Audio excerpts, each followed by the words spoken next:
आज का टॉपिक है मेरा पीपल प्लेजिंग। सबको खुश रखने की बीमारी। आज के समय में बहुत से कुछ लोग हैं, खास तौर से हम सब लोग दूसरों को खुश रखने के चक्कर में हम अपने को इग्नोर कर देते हैं, या हमें ना बोलना ही नहीं आता। हम ये सोचते हैं कि अगर हमने किसी काम के लिए ना बोल दिया तो वो व्यक्ति नाखुश हो जाएगा, उससे हमारा रिश्ता खत्म हो जाएगा। लेकिन क्या ये सही है? हम अगर अपना आप को इग्नोर करते रह रहे हैं और हर काम में ना नहीं बोल पा रहे, तो हम अपने साथ में हम प्यार नहीं कर पा रहे। अपने को इग्नोर करने से हम अपने पर ध्यान नहीं दे रहे। तो हमें सबसे पहले ये चाहिए कि दूसरे के बोलने से हर बात पे अगर आप हाँ करते रहेंगे तो दूसरा व्यक्ति भी आपको इग्नोर करना शुरू कर देगा। पीपल प्लेजिंग में पहले लोग आपको बहुत अच्छे लगते हैं, क्योंकि आप हर बात पे उनकी बात को स्वीकार कर रहे हैं, या आप हर बात को उनकी पे हाँ कर रहे हैं। लेकिन जब धीरे-धीरे करके आपने उनकी बातों को भी खुद ने भी स्वीकार कर लिया, जो कि हमको पसंद ही नहीं है, तो हर कोई व्यक्ति क्या चाह रहा है कि वो सोच रहा है कि ये मेरे हिसाब से टर्न हो जाएगा, यानी कि ये मेरे हिसाब से कोई भी काम करने के लिए राजी हो जाएगा। तो ये क्या सही है? तो कभी-कभी क्या होता है, हम दूसरों को खुश करने के चक्कर में अपनी वैल्यू, अपना मन की बातें या अपना तरीका काम करने का हम सब भूल जाते हैं। हम क्या करते जा रहे हैं, जब हम सभी लोगों में हाँ करते जाते हैं तो सब चीजों की, लोगों की आदतों को हम खुद स्वीकार कर रहे हैं। तो जब स्वीकार हम खुद कर रहे हैं तो हमारी अपना जो काम करने की कार्यशैली है वो उसका पतन हो जाता है, यानी कि वो खत्म हो जाता है। हमारा खुद का नेचर पता ही नहीं है कि हम क्या चाहते हैं। जैसे कि घर के अंदर हमारे परिवार में हमें कोऑर्डिनेशन बिठाना होता है, तो हस्बैंड या बच्चे या हमारे इन लॉज या हमारे कोई फ्रेंड्स, अगर हमें उनके साथ उठना बैठना है तो हम उनकी बातों में हाँ मिला रहे हैं।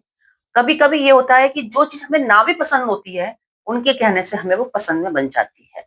तो अगर हम हर बात में ना बोलेंगे ही नहीं और हाँ करते रहेंगे, तो क्या हमारा वजूद क्या रहेगा, जिससे कि आप अपना आप को गिल्टी महसूस करते हैं। कभी कभी आपको लगता है, अकेलापन लगता है, क्योंकि आपका वो नेचर ही नहीं है। और इस तरह से हम क्या कर रहे हैं, हर किसी व्यक्ति को हाँ के चक्कर में अपनी सेल्फ, जो हमारा रिस्पेक्ट है, वो भी हमारा खत्म होते जा रहा है। जब हम हर बात पर हाँ कहना शुरू कर देते हैं और किसी वजह से जब कभी हम ना बोलते हैं, तब आप देखिए कि लोग बाग आपसे दूर हो जाते हैं। आपका रिस्पेक्ट ही खत्म हो जाता है। आपके प्रति सोचते हैं कि ये व्यक्ति गलत है। क्यों? क्योंकि आपने 10 बातों के अंदर अगर हाँ बोला है और अगर एक बात में आपका ना बोल दिया है, तो समझ लो आपने जिंदगी में बहुत बड़ा गलत काम कर दिया है। इसकी वजह से लोग रिश्ते टूट जाते हैं, लोग आपसे दूर हो जाते हैं।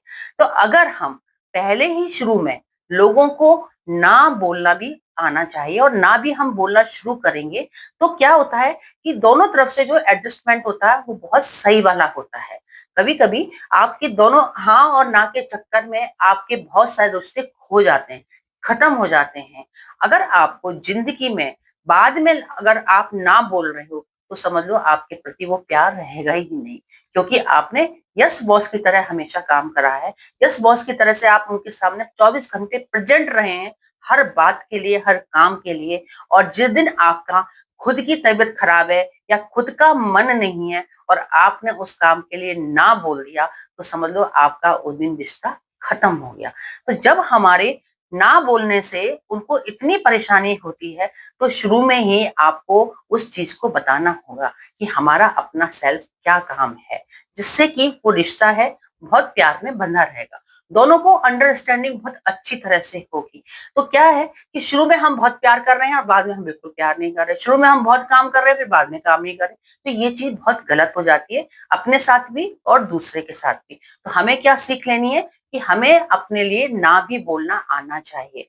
जिस दिन आपका काम नहीं कर रहा है मन करने का, उस दिन आप ना बोलिए। किसी बात से आप सेटिस्फाई नहीं है, तब आप ना बोलिए। कोई व्यक्ति की अपनी एक बाउंड्री होती है, उस बाउंड्री के बाहर कोई व्यक्ति जा रहा है, तब भी आप ना बोलिए। क्योंकि जिस दिन आपने ना बोलना शुरू कर दिया, तो आपका रिश्ते मजबूत होंगे, बिगड़ेंगे नहीं बल्कि मजबूत होंगे। तो इसलिए दूसरों के हाँ में हाँ मिलाते हुए अपनी खुशी को आप खत्म मत करिए, और आप समय समय पर उस चीज को दूसरों को अवगत कराएंगे तो वो व्यक्ति आपसे वाकिफ होगा और आपका अपना एक नेचर, बिल्कुल जो सेल्फ नेचर है, वो बन के आएगा। धन्यवाद। इस तरह से आप छोटे और छोटे वीडियो मेरे देखते रहिए और समझते रहिए और लाइक करिए, सब्सक्राइब करिए। Thank you.